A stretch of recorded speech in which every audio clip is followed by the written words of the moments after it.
سعيدة باللقاء بكم متتبعي الكرام من جديد وفي وصفة جديدة. ووصفة اليوم مقيلة الكالامار سهلة التحضير وكتجي لذيذة. غنستعمل هاد الكالامار اللي الحجم ديالو صغير. بعد ما نقيته وغسلته غنقطعه الى دوائر.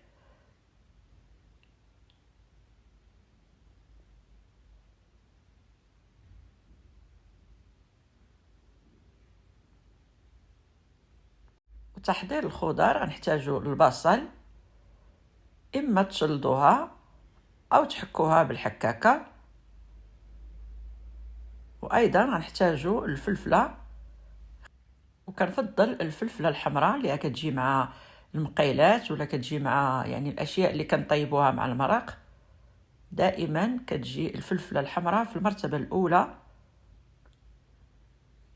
وغنحتاجو ايضا الحبه فقط من الطماطم،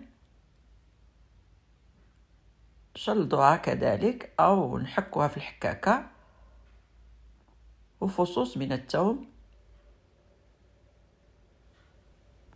في مقيله نوضعوا الكالامار، وبما انه كان عندي مسبقا في المجمد فكتكون فيه كميه كبيره من الماء، لهذا غنخليوه حتى يتبخر من الماء، عاد نضيفو زيت الزيتون. بهذه الطريقه ما كيبقاش يطرطق معنا. نضيفو ليه الثوم،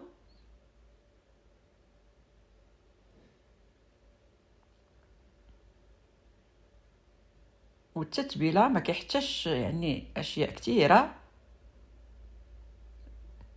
الملح والفلفل الاسود، الفلفل الاحمر فقط. كنبقاو نحركوه حتى كيدخلوا التتبيله وكنزعوه من فوق النار. الكالامار ما كيحتاجش طياب بزاف، الا فوتنا ليه في الطياب كيولي قاصح، كيولي بحال الكاواتشو. في نفس المقيله غادي نوضعوا البصل ديالنا، الفلفله الحمراء، ونخليوهم حتى يتشحروا مزيان.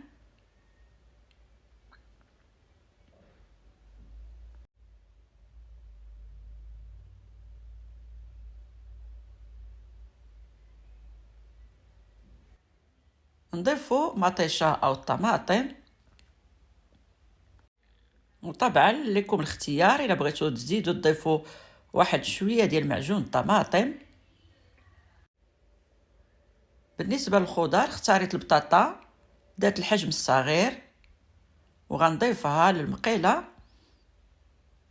وباش تجينا الاطباق بنينه خاصنا نخليو الطياب ياخذ حقه ونمشيو معاه دقه دقه.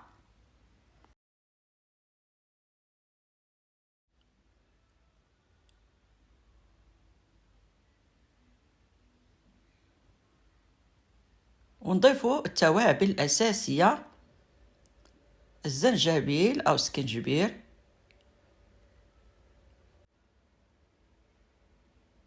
الكركم، الكمون، والفلفل الأحمر، ونمرقوا بالماء الكافي.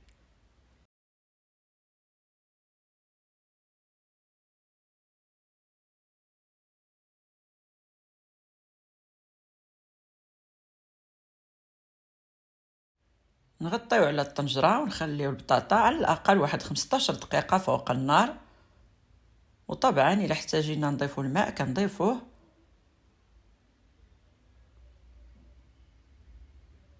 نضيفو جلبانة، واستعملت جلبانة ديال المجمد اللي كطيب بسرعة، 5 دقائق كتكون كافية.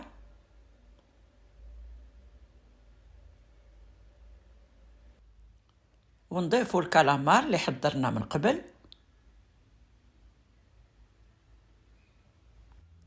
نخليو الكل ينسجم.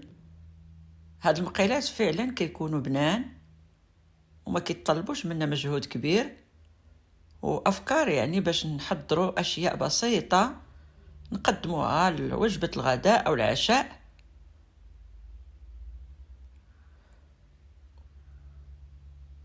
في الاخير غادي نضيف الحامض مصير او الليمون مصير. بالمناسبة غادي نتقاسم معكم الطريقة باش تحضروا الليمون او الحامض مصير في الفرص القادمة ان شاء الله.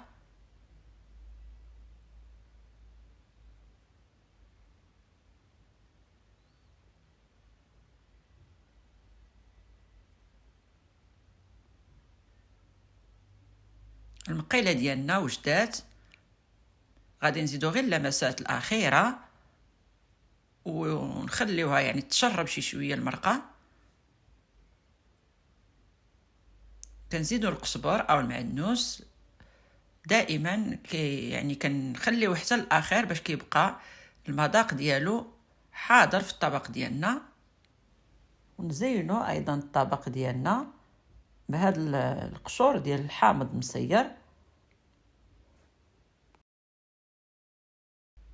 طبعا اللي كيعجبو الحار ما عليه غير يضيف مزيود هاد الحار اللي كتعطي البنه.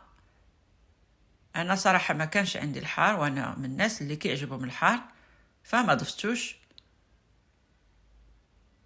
المقيله ديالنا فعلا كتجي كتشهي.